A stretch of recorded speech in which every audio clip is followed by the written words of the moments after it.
আলহামদুলিল্লাহ ওয়াসসালাতু ওয়াসসালামু আলা রাসূলিল্লাহ ওয়া বা'দ।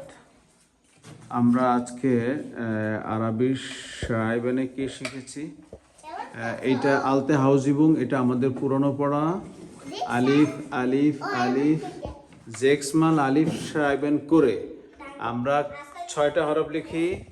আলিফের সাথে আমরা ত লিখি কিভাবে? একটা আলিফ, নিচে উনগ্রাদে আলিফ, তারপরে একটা হালবে মন দিলে ত হয়, তার সাথে এখানে একটা নোক্তা দিলে ভ হয়। লামটা আমরা কিভাবে লিখি?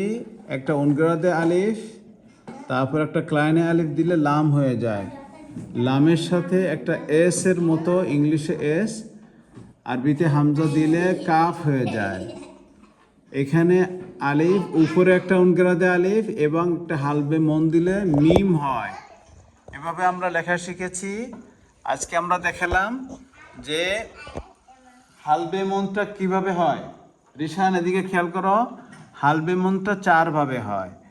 উপরের দিক থেকে হতে পারে, ডান দিক থেকে হতে পারে, বাম দিক থেকে হতে পারে, আবার নিচের দিক থেকে হতে পারে। নিচের দিক থেকে হালবে মন লিখলে আমাদের যেমন এইভাবে হালবে মন লিখলে আমরা এতে নুন বানাতে পারি, আরও বিভিন্ন জায়গায় বিভিন্ন হরফে লাগে। এটা যেমন দালের ক্ষেত্রে লাগে, এটা আইন খ, জিম হা খ, আইন গইনে লাগে। এটাও বিভিন্ন হরফে লাগে, যেমন ত জ লিখতে আমাদের লাগলো।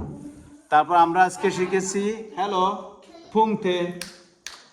পুংতে, পুংতে দিয়ে দিয়েই সব কিছু তৈরি করা যায়, সব কিছু লেখা যায়। তো আমি প্রথমে এক লাইন লিখেছি, তারপরে এখানে লিখেছে জাওয়াদ, তারপরে লিখেছে রিশান, তারপরে লিখেছে ইব্রাহিম, তারপরে লিখেছে মারিয়াম। মাশাল্লাহ, মারিয়াম একদম ছোট ছোট করে লিখেছে, মাশাল্লাহ সুন্দর হয়েছে। অন্যরা একটু বড় লিখেছে। সবাই ভালো লিখেছো। বাসায় এটা তোমরা হাউজিবুং হিসেবে লিখবে প্লিজ।